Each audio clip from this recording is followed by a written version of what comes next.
I want to hear cannons. Downfield, pull up, ball to the 5, touchdown Tampa Bay. My Evans does it again. Fire the cannons, Bucs.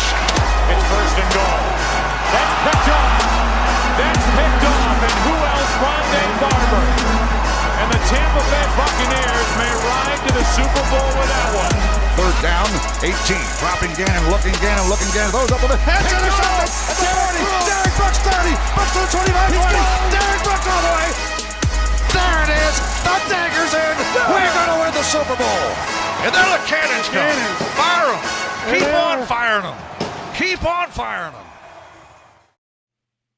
24-14, your final score. The Bucs take down the Dolphins to wrap up the 2024 preseason.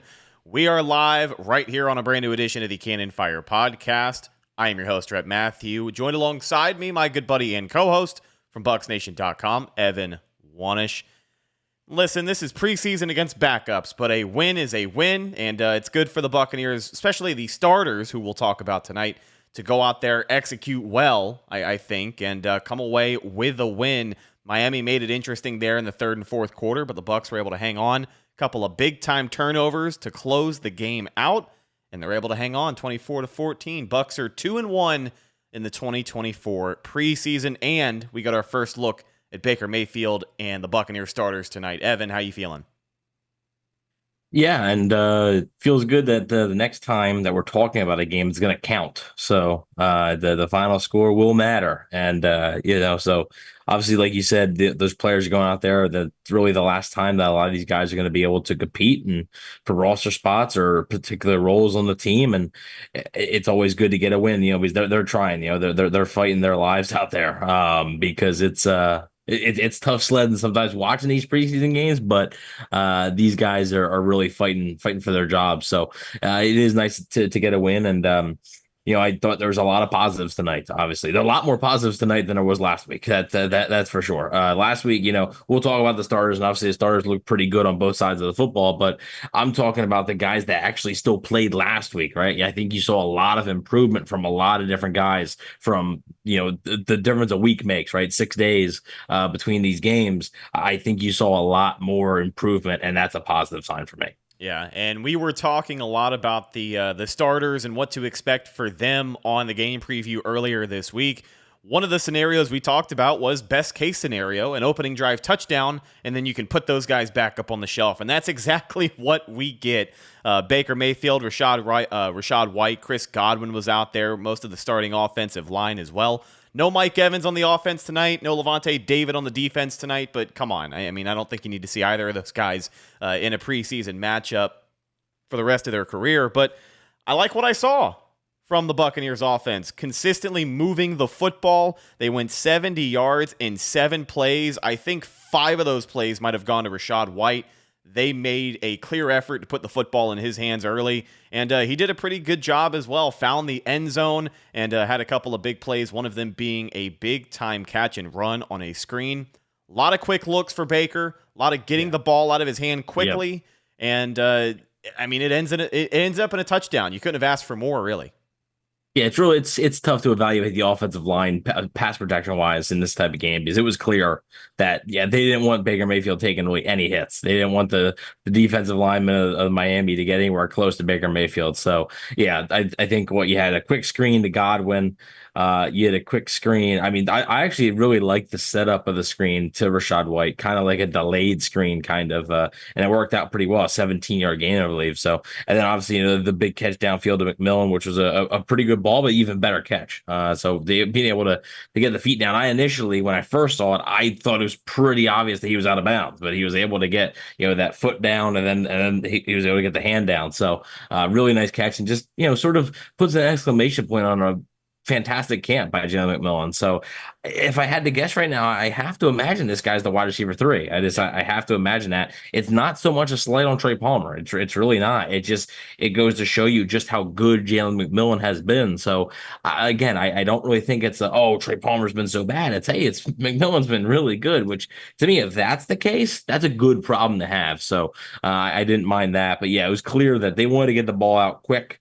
And they wanted to focus on the run game, which I think you saw some encouraging things from Rachaad White. Obviously, just just being one drive isn't going to tell the whole story. We'll get some of our answers 2 weeks from now, right? But I do think it was encouraging to see the starting offensive line being able to open up holes. And again, you have to walk a fine line in the preseason, because whenever the team struggles, a lot of times we'll say, well, they're not game planning for this stuff, right? Like, they're not game planning to stop this offense, or they're not game planning to attack this defense.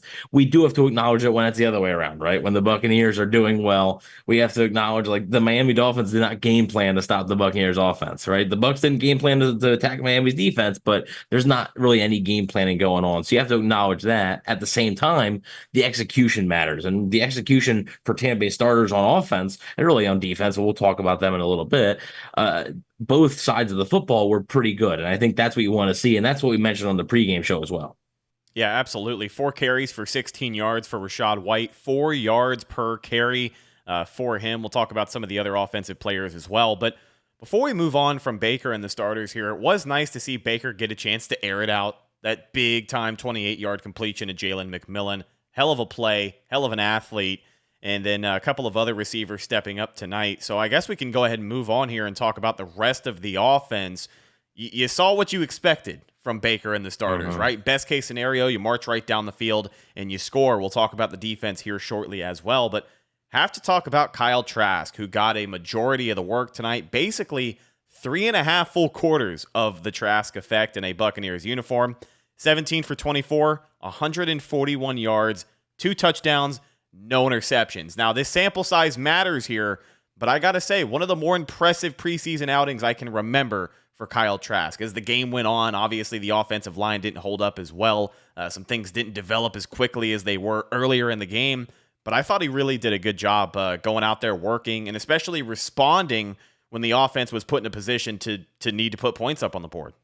Yeah, and obviously, this, just like we talked about on the preview show, this could have been the last time that you see Kyle Trask actually play a game for the Buccaneers. Like, it may be the case, right? If hopefully Baker Mayfield stays healthy and Kyle Trask doesn't have to come in. You're hoping he only has to come in when the Bucs are up 30 points in the fourth quarter, right? That's where the situation you're hoping he has to come in. And but if that's not the case, this could be the last little bit you see of Kyle Trask in a Buccaneers uniform actually playing. So I know there's obviously a lot of. Is there a motorcycle that goes right by me? I know there's a lot of Gator fans out there, right, that were excited for Kyle Trask, and I get it. And I'm sure there's a lot of disappointment, but you don't really see a ton of like, oh, Trask should be the starter and Mayfield shouldn't. So it's not really a case of that. It's just sort of the reality of the situation. And I did thought Trask played much better tonight than he did last Saturday. Yeah. Also, I mean, John Wolford didn't play, so it was Baker Mayfield had the first drive of the game, and it was the Kyle Trask show. It was that was it. So there was no other quarterback even active. So it was Kyle Trask. If Kyle Trask would have gotten hurt, I don't know what they would have done, because like they're not going to throw Baker Mayfield back out there. So I maybe have like, I don't know, freaking Chase McLaughlin go out there and just hand the ball off, 25 times. I don't know what they would have done, but yeah, I thought Trask looked pretty good. Both of his touchdowns are really good balls. Especially the first one to Ryan Miller was a really good ball. So I thought he looked pretty good out there. And I think he proved to you that probably not a starter, right? He's not going to be a starter in Tampa, obviously, but this guy could be a backup, if not in Tampa Bay, somewhere else next year as well. Yeah, and Jason Light talked in the broadcast booth with Chris Myers and Rondé Barber about the improvement of Kyle Trask over these last several years. And yeah, we've talked a lot about how during the preseason, the sample size is always tough, because it feels like during the preseason, every Kyle Trask performance is divisive is a word that we can use. But sometimes it's hard to take a lot away from it when you consider how the Bucs view this guy, how his role is going to be viewed moving forward. But I thought tonight was a really good performance for Kyle Trask, did a good job protecting the football. And when the plays were there to be made, he was making them. The wide receivers were certainly helping him out as well. Some of these young guys, man, making it really tough for the Bucs to decide who they want to carry into the season. There was a lot of hype on the pregame show and during the broadcast about Cameron Johnson, number 9. He had returner duties for the Bucs, and a lot of people assume that he's already made the team. It seems like we're talking as if Cameron Johnson has already made the team. That's what even reporters are saying. I think Greg Allman on Twitter is acting I mean, Rondé Barber said it during the broadcast. Right. He was like, yeah, it's like this dude's made the team. I was like, okay. Yeah, I was like, I guess. That's how valuable a special teams role makes you in the NFL now. But I mean, the other guy stepping up, having a big night tonight. Ryan Miller found himself in the end zone. Cody Thompson, I Bleav, may have been the team's leading receiver once again. He was 7 receptions, 45 yards for Cody Thompson tonight. So, looking at this wide receiver room and looking at the talent that Trask had to work with, it seems like a lot of the guys who needed to step up tonight, as you said earlier, kind of had their best preseason outing yet. I don't know if that's a stretch to say, but it definitely seemed like there were a lot more plays being made tonight than these first couple of preseason games here. Yeah, for sure. And I think, look, man, I like Raheem Jarrett. I thought the Sterling Shepard signing was smart. I don't know if either one of those guys are going to make this football team. Rondé Barber, I think he was talking about Raheem Jarrett. Yeah. He said that he doesn't think Jarrett will even be ready, like healthy enough to start the season. So do they put him on IR? Do they put it, whatever it may be?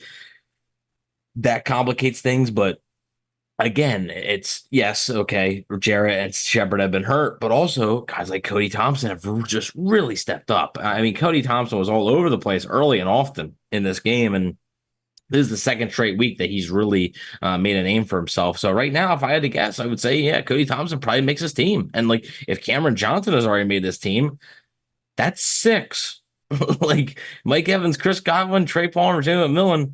You add those 2 guys. Like, where's the other guy going? Right? Where is this Sterling Shepard going to fit? Where's the Raheem Jarrett going to fit? Especially 2 guys that haven't been healthy. So that's a tough one. And it's a good problem to have because it means your wide receiver depth is really good. But at the same time, it's somebody's going to be left off the roster, right? Somebody has to be the odd man out. And right now, I have no reason to believe it's not one of Raheem Jarrett or Sterling Shepard, or maybe both. Yeah, and obviously the decision for the Bucs to carry either 2 or 3 quarterbacks into week 1 is potentially going to have something to do with it. But expect some cuts here as the Buccaneers try to trim their roster size down to 53 as soon as tomorrow. Yes. Less than 24 hours from now. I'm sure if you're listening to this the next day, some of the guys we may have talked about have already been cut, but expect that to be happening very soon. Cannot talk about this offense without talking about Bucky the Buccaneer Irving. 6 carries for 26 yards, averaging 4.3 yards a tote. I know I say it time and time again. You'll probably hear me say it plenty of times between now and the end of the regular season. I love watching Bucky Irving run the football. Just something about this guy, when you see him on the field, had a couple of catches tonight, or a couple of targets tonight as well, 1 reception for 5 yards. He's just exciting to watch. I mean, he's quick, he's twitchy, he's hard to tackle, he's pretty good at making things happen.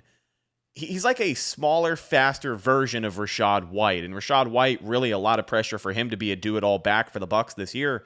We talked with Trevor Sikkema a couple of months ago, and he said if Bucky Irving had a strong preseason, I would expect the Bucs to go running back by committee as soon as possible to start the regular season. Well, Bucky Irving had a damn good preseason in camp, and a lot of people are excited to see what this kid can do. But a couple of highlights from him tonight as well.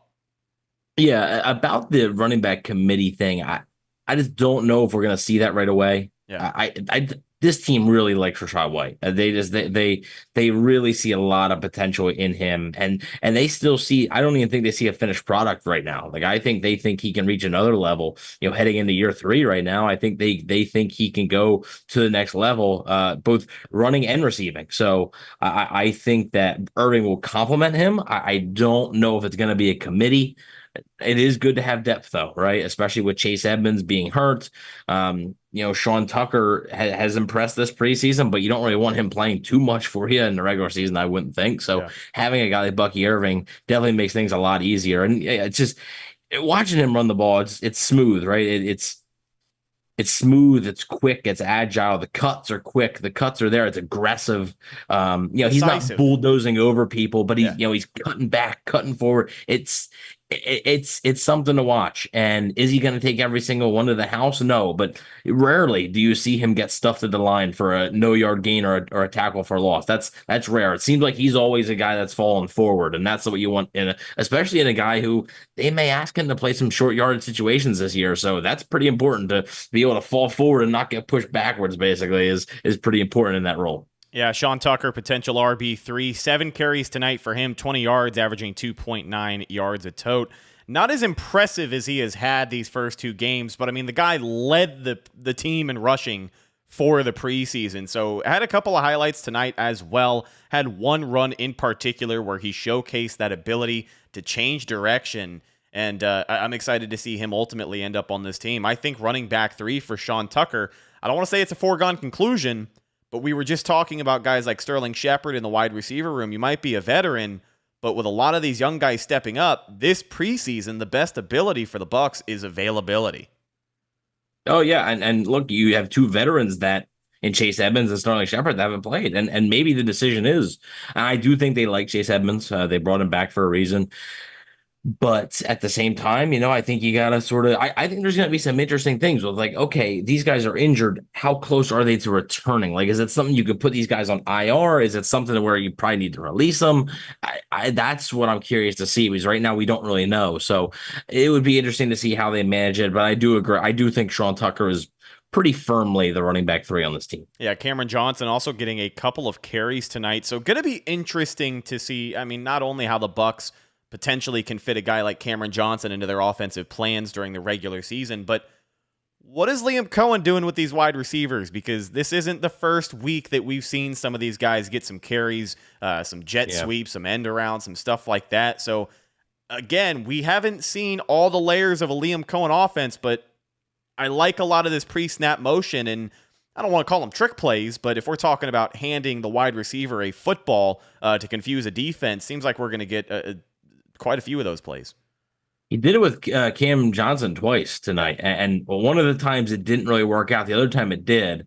Tried it with Cody Thompson, I think, last week or the week before. So, yeah, it's definitely, I think, a wrinkle that you're going to see in the offense. I think it's going to be something that you're going to see at some points in this offense. Now, I don't think you're going to see it all the time, right? I don't think it's going to be something to where, because again, you don't want to show too much of your hand, right? And that's why I don't think you're going to be opening up the playbook for Washington to say, oh, okay, well, all right, they're doing this. All right, we can stop this.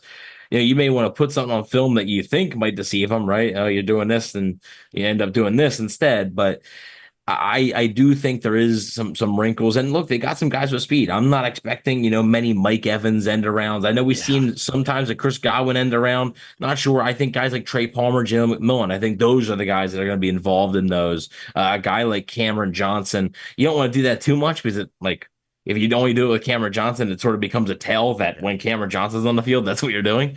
But again, and you can fake out the defenses that way too. If Cameron Johnson's on the field and they've already ran an end around with him, then you can run the football, or you can do a fake play action end around and really catch a defense sleeping. So there's a lot of different things out of different formations that you can do. And again, yeah, like you said, I wouldn't call it trick plays, but it is just another wrinkle, another look that you're giving, an unconventional look, I guess you could say, that you're giving the opposing defense. So it's definitely something that I think the Buccaneers are going to work into their offense quite a bit this coming season, among other things as well, involving motion. Yeah, they call it eye candy for the defense, just giving you more to look at, more to try and analyze and break down before the snap of the ball. Let's take a look at the other side of the football here for Tampa Bay. On the defense, the starters come out, and there was no Jordan Whitehead tonight. Kayvon Merriweather did not play, so Tavier Thomas was starting at safety on the opposite side of Antoine Winfield Jr. on that opening drive. Your starting defensive line was Anthony Nelson, Chris Braswell at outside linebacker, Logan Hall, Vita Vea, and then they brought Kalijah Cansey in, big number 94, on third down. It was 3rd and 1, and what do you get? I mean, you get a stop and then some. They were trying to hand the ball off to the running back. He gets clobbered in the backfield. I think 3 or 4 Bucs met him there, and it's a quick 3 and out. Well, Vita Vea blew the guard up. Yeah. Vita Vea obliterated the guard. I feel bad for that guard. I think it might be last name was Driscoll. I don't know if it's Jack Driscoll or not, because I thought he was still on the Eagles, but man, that guard had no shot against me. I don't believe the Dolphins played any of their starters. I don't think they did. So this is a backup offensive lineman that Vita Vea is going up against, but poor guy. I mean, geez. I mean, he stood no shot. As soon as that ball was snapped, it was Vita Vea almost took the handoff for him. It was impressive to watch. And yeah, a loss of like 2 or 3 on that 3rd and 1. So the Buccaneers defense, quick work. The Buccaneers starting defense had 3 plays tonight. So very quick work. I think Anton Winfield and Vita Vea, those guys probably spent more time putting their pads on than they did actually playing. So that's a good problem to have. Again, I probably, since it was only 3 plays, I probably would have sent them out there one more time, just so they could get their the flow going. They haven't played at all. The offense I completely get. Right, that was a perfect drive. It took a little bit of time off the clock. You went 70 yards. Like I completely get that. But the defense, I probably would have put back out there another time. But I understand why they didn't. I do, because I say that, and you go out there and Vita Vea goes down. Well, then you're an idiot for putting him out there, right? So it is kind of a damned if you do, damned if you don't type thing. But I thought the defense, the starting defense, we're not going to analyze much because there's not much to analyze, but what we can analyze was pretty good. So it was a positive sign. Yeah, for your Buccaneer starters, inefficient night to say the least. An opening drive touchdown for the offense and a quick 3 and out for the starting defense. Now let's talk about some of the other guys that stepped up and made plays tonight. Chris Braswell got quite a few reps and only one had a sack. Yeah, only one sack. It was the first NFL career sack for Chris Braswell, who absolutely blew up the right tackle. I don't even think he was touched. I don't know what was happening. Yeah, that backup offensive line for Miami had a rough night. The multiple false starts, just multiple holdings. The Miami offensive line depth had a rough night tonight. Yeah, they did. I will say we can talk a little bit more about the defense and their performance here in the 3rd and 4th quarter. Now, this is the very end of the final preseason game we're breaking down, so you can react whichever way you choose, but we're just going to tell you what we saw. I thought, unfortunately, for most of that second half, Skylar Thompson looked like Dan Marino out there. There were a couple of big plays tonight. Marcus Banks had a handful of big-time hits. I'm surprised. You want to talk about obliterated. Yeah. Malik Washington got absolutely destroyed by that guy. Oh, my God. And Malik Washington had a great game. Yeah, he did. But he got blown up by Marcus Banks. Oh, my goodness gracious. I thought there were that was like a Goldberg spear, man. I think Zach Blobner had tweeted that out. That's what that was like. It was like a freaking Goldberg, and he saw the opponent right there and just boom. Oh man, knocked the ball loose. Clean hit too. Completely clean hit. And that was impressive. Yeah, there were a couple of hits this preseason that I'm surprised the refs just kind of let the guys go on, but it's preseason, so I mean you got to give. I hope you keep it that way in the regular season though. That's the thing. You can't not call it in the preseason then call it in the regular season. Like that's not gonna fly. Yeah, USF legend Mike White throwing that pass. He threw a couple of hospital passes tonight, if I'm being honest. Malik Washington did have a 40-yard run and a couple of other plays though for that Miami offense, and I will say aside from a couple of big hits. We'll talk about some of the depth defensive line guys. Rachaad Wisdom had a big-time play. I think had a couple of big-time plays, came up with a big-time pass breakup on 4th down later in the game. So some plays here and there.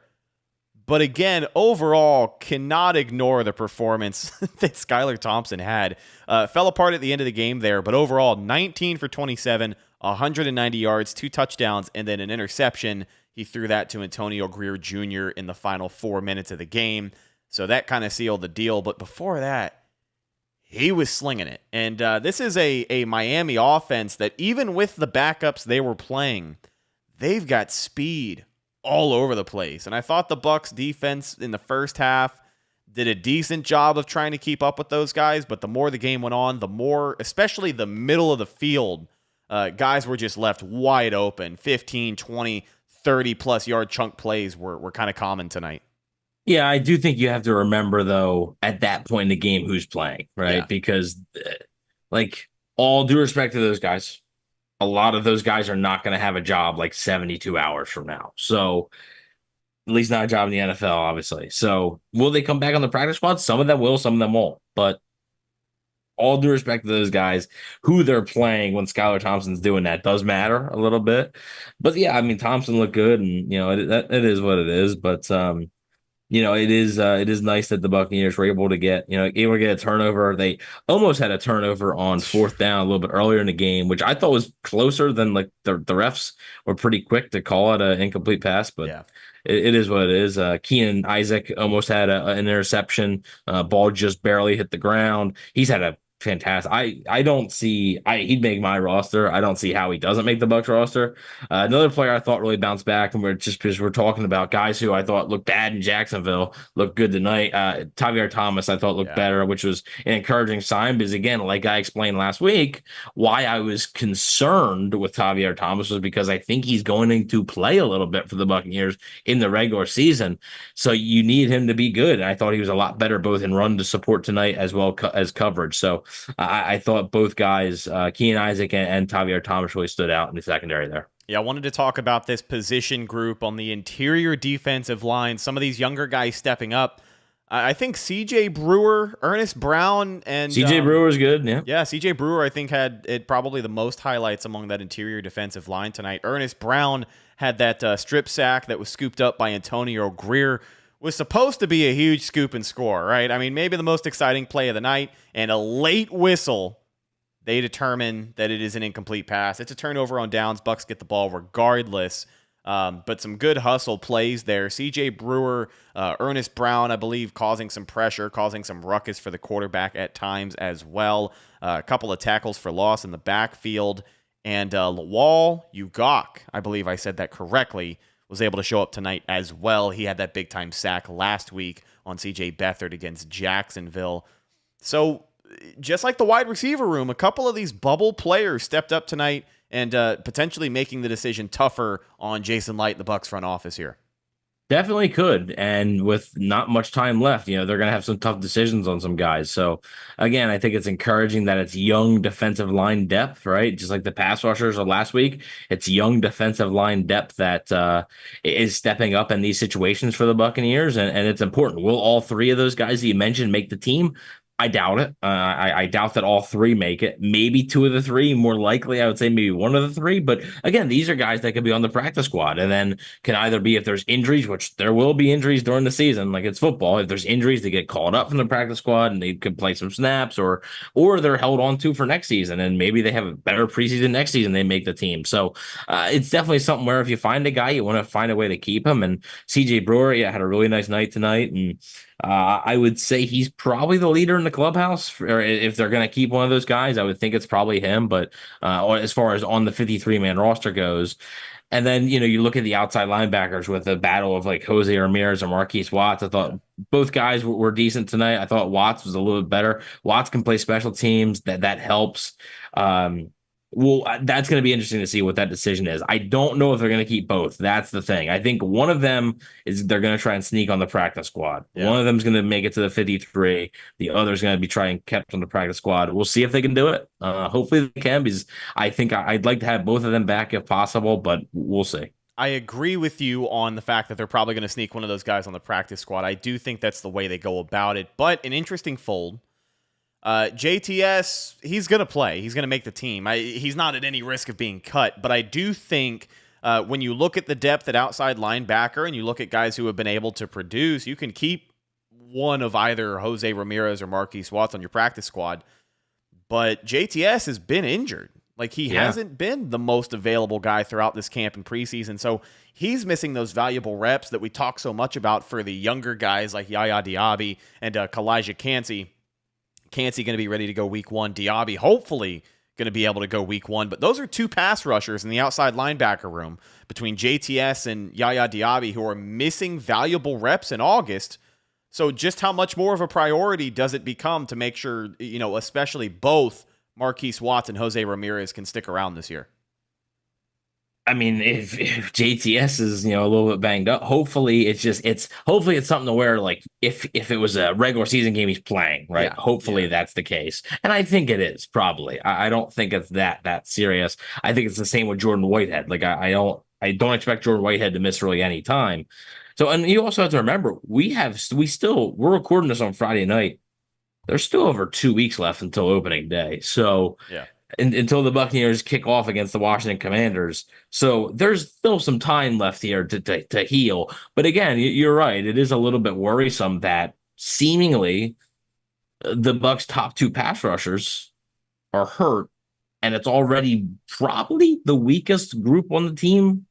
Especially it's the group with I think some of the most questions. Yeah. So it's probably one of the weaker groups on the team. So not great that both of your top two guys are a little bit banged up. So we'll see. I don't know if you're going to receive any updates or anything like that. But yeah, JTS was not out there tonight. Obviously, Yaya Diaby no surprise that he wasn't out there, but basically the only outside linebacker that's going to like play really significant role for them was Anthony Nelson out there. And Braswell will get time here and there, but you're looking at I think JTS, Yaya Diaby, and Anthony Nelson as your three main guys, and two of those three right now are not 100% healthy, and that's a little worrisome. Yeah, and to put a bow on the pass rush here, really like what I saw from Chris Braswell. I thought for a rookie, he had a pretty good preseason considering I know it took him until the third game to get his first sack, but consistent pressure. We talked with J.C. Allen a couple of weeks ago, and he talked about how the Bucs really like what they have in Chris Braswell. He's a raw prospect, but he's raw because of speed and power. I think at times he looks like a rookie out there trying to figure out how to dial in his speed and power. But I think he did show us a lot of good things on tape. Got his first NFL career sack tonight. Even though he was unblocked, he caught that right tackle sleeping, beat him off of the line, and beat up his quarterback. It's all you can ask him to do. So, quick show tonight. We are going to wrap it up with special teams, and I'm glad that we are. It's important. It's important. Yeah, it's very important. Number one rule for a long time. One of the number one rules. Too long of a time, to be honest with you. Yeah. Well, one of the number one rules on the weekly checklist for the game previews that we did were for the kickers to make his kicks. And we took it off of the list for a couple of years, right? We haven't really done it. Suck up doesn't suck. Ryan, thank you, Ryan Suckup. Exactly. Suck up didn't suck. And then, of course, you got Chase McLaughlin as well. Money Mac. Well, we needed something from Money Mac tonight to kind of ease our minds and get people ready for the regular season. And I think Chase McLaughlin looks ready for the regular season. He was 1 for 1 tonight on field goals, hit one from 51 yards, which you love to see, and then made all the other PATs. So he had 6 total points for the Buccaneers tonight. Can't ask for much better. Jake Camarda got some work in tonight, 3 punts from him, and then Nate Cooney was able to wrap it up for the Buccaneers, had a handful of punts for himself as well. But Money Mac, thank God he's back. I think, right? I think we're back. I think so.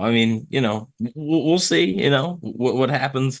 You line up for that first field goal against Washington. Hopefully, you can drill that, right? But the 51-yarder was right down the middle. Obviously, 3 for 3 on extra points as well. So that's good. That's a good sign. I think a lot of Bucs fans are probably breathing a little sigh of relief there, because had he missed a kick tonight and it had been 3 in 3 straight weeks, that would have been very concerning. Like that would have been something to where let's be honest, Chase McLaughlin was great last year, right? Chase McLaughlin has been a solid kicker in his NFL career, but last year was far and away his best NFL season. Yeah. Far and away, to where honestly, to even expect him to do the same numbers this year is probably not very realistic. I don't know if that should be the expectation. He was so good this past season that it was clearly his outlier season. All right. And you're hoping that he can replicate that in a way. But his previous career high in field goal percentage was 83.3. Last year, he was 93.5. He was really good this past season.